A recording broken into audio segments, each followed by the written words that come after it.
Okay, so we're going to look at a little bit about the enlargements and the transformations. So some key points, I suppose, before we get into it. So an enlargement obviously is a transformation where an object changes size and usually position as well. Um, a scale factor then is the number by which the object is enlarged, and it's usually represented by k. So we say enlarged, but it can also be that it gets smaller. So if our scale factor is a fraction, then that will cause our object to get smaller. So the image would be smaller than the object was.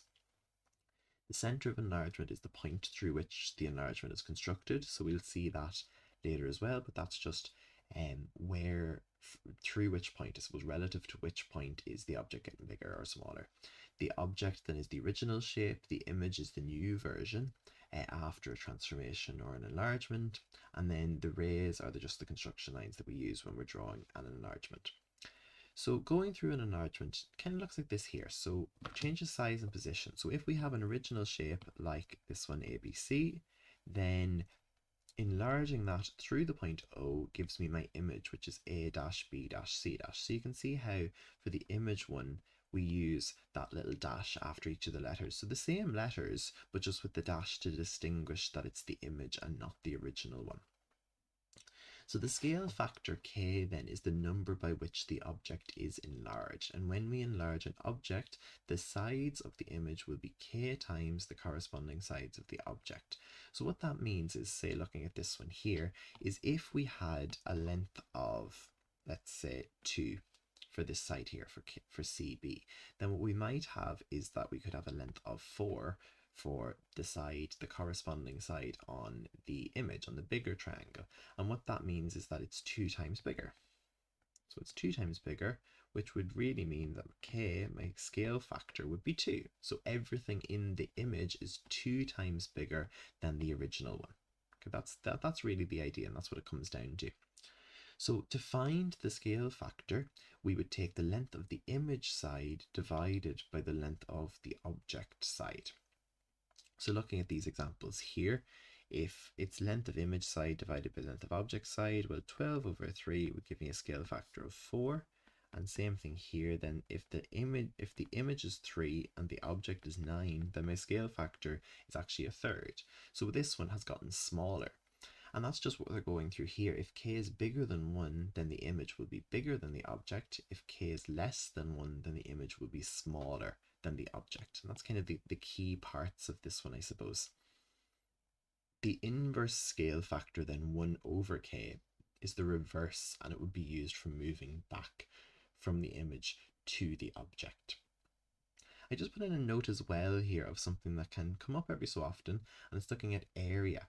So when we're looking at the sides, we said that one side is k times greater than the one in the original shape. And what happens with area then is the area of the image is k squared times the area of the object. And same with volume. Volume then is k cubed times the volume of the object. So we're going to look at an example. And for this example, we're finding the scale factor and then we're finding the area.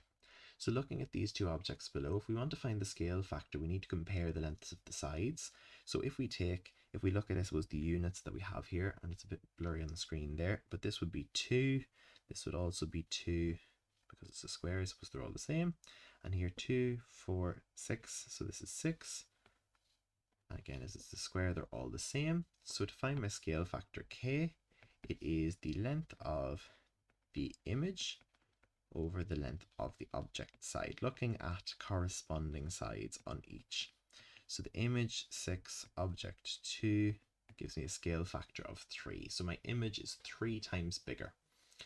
Then if the area of the object is 4, use the scale factor to find the area of the image. So the area of the image is k squared times the area of the object. K squared times the area of the object. So it'll be 3 squared times 4, which is 9 times 4, which is 36. And we can see that that does line up with what we have with the actual square, because if we were just to find out the area using the sides, it would be 6 by 6, which would be 36. So we can match it up kind of nicely there. Looking then at an exam question here, the triangle PQR is the image of the triangle DEF under an enlargement. The diagram is not drawn to scale. The scale factor is 2.5, EF is 3. Use the scale factor to find QR. Well, QR, the length of QR is going to be K times the length of EF, which is going to be 2.5 times 3, which gives me an answer of 7.5 centimeters. 7.5 centimeters. Okay. So for the next part, the area of the triangle PQR is 18.75 centimeters cubed. 18.75 centimeters squared, sorry. Find the area of triangle DEF. So we have to bear in mind here the area of the image is K squared area object. Okay, they've given us the area of the image here. We know that K is 2.5, and we don't know what the area of the object is. That's what we're looking for. That's DEF. Okay, so we don't know what that is yet. We need to get 2.5 squared, which is going to give me 25 over 4 times the area of DEF. Okay, any calculator? Let's see. What happens when I'm not prepared? Well, let's see. So 18.75 divided by the 25 over 4 then, and that's going to give me an answer of 3. So the area of my object will be 3. And we can double check that then and see does that make sense? So 2.5, let's double check all of those parts there. So 3 by 2.5 squared gives me 18.75, so we get the correct value for the area there. So the area of my object, the area of DEF is 3. Now we're going to move on a little bit more and look then at the centre of enlargement. So this is really one of the last parts of your enlargement. The centre of enlargement is the point through which the object is enlarged. So if it's enlarged by a scale factor of k, then the distance from the centre of enlargement to one of the points on the original one should be k, or the distance here should be k times bigger than the yellow one, I should say. So really it's the same as what we had with the sides. We said that one of the sides on the image, on the constructed one, the bigger one, should be k times bigger than the original one. And the same thing applies here. Now the distance from the centre of enlargement to the new shape should be k times longer than the centre of enlargement to the original shape. And that's really all that there is to it. But it's a good way that helps us to find the value of the scale factor. And a note as well that it can be one of the vertices of the shape. So you can see that here. So if we have the original shape is this smaller rectangle inside here, but then the enlarged shape is the bigger rectangle that's outside it. But you can see that actually the vertex here at A is the center of enlargement. So the image of that particular vertex there is just at the same point. It's still just at A. Otherwise, everything kind of follows the same idea. Our scale factor is 2, so the distance from A to C is 5, so the distance from A to C dash to the image one has to be double that, 2 times bigger if my scale factor is 2, so it has to be 10. And we can use that then in constructing an enlargement as well. So to find the centre of enlargement, we draw a line connecting the vertex of the image with the corresponding vertex of the object until we find where they intersect, and that would be the centre of enlargement.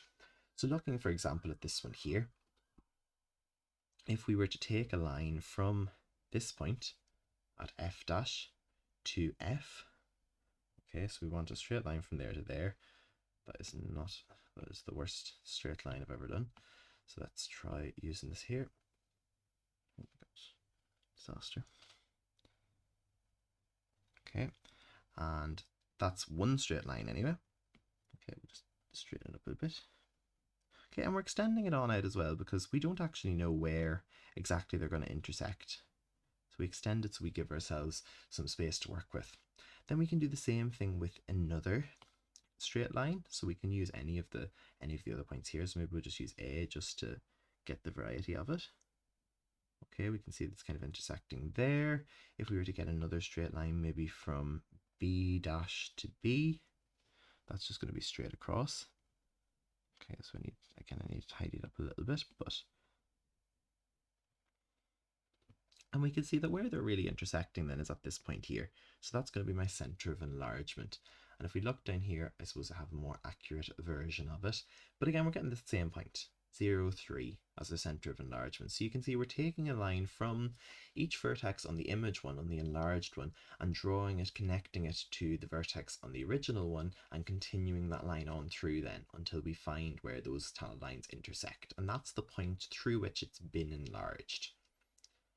When we're drawing an enlargement, that's where this can become really important. So if we're given the center of enlargement and we're given the shape that we're supposed to enlarge and we're given the scale factor, what we have to do is we look at the distances between the center of enlargement to our shape. So that's what we're doing on the right hand side here. So we're getting that OA is 3, OB is 4, OC is 5. Now because my scale factor is going to be 3, what that means is the distances from, for example, O to C, because that's 5, the distance from O to C dash, which is the one on the enlarged one, is going to have to be 3 times longer. So it's going to have to be 15. And the same thing goes for OB dash, that would have to be 12, and OA dash would have to be 9. And that's what we're doing in the next part here. We're showing how much longer those lines have to be and how that results then in the shape being enlarged. And if we follow that exactly, which means you need to have your ruler and you need to be happy measuring those parts, then you should be able to construct a shape that's exactly the same as the original one, but just that bit longer, using your straight lines, leaving in these rays as well, these dotted lines that we've added in, leaving those in with your construction as well to show that you have done it properly and that you have followed the steps that you're supposed to be following. What we can also do is if we have a object and our scale factor is a natural number, so like 2 or 3 or 4. So obviously if it's like 2.5 or something a bit even more decimals than that, then it becomes a bit harder and we have to rely more on the measurements. But if it's a number like 2, then what we can do sometimes is use our compass to, for example, get the distance from A to B. So with my compass, I'm extending it out so I get from A to B. And if my scale factor is supposed to be 3, then I could keep my compass the same and do three rounds of that. So put a nice arc here and put a nice arc here, and that's where my new point is going to be. And I could do the same for all my other points. Now, a lot of the time, it probably is just easiest to rely on the measurements if you're happy with working with those, because that will give you a definite, accurate answer for any shape that you're given. So there's a fair bit to these constructions or these enlargement questions and these enlargement sections. There is quite a lot to look through. So it's just making sure that you are familiar with what the scale factor is and how we find it. So that was that quick kind of object, length of image over length of object. And then noting as well how that relates to area, so it becomes k squared, and then how we find the center of enlargement, so drawing those lines and connecting them up until we find that point of intersection. And if you can keep all of those straight, that's kind of the main things for your enlargements. Now there is some exam questions on drawing enlargements in your booklet as well, and I have the solutions for those that I can give to you. So that's probably the easiest thing, because it's a bit difficult to go through the actual measurements on the video here, but we'll have a look at them that way, and you can see then how to actually kind of follow through with constructing, if you need to, constructing those enlargements.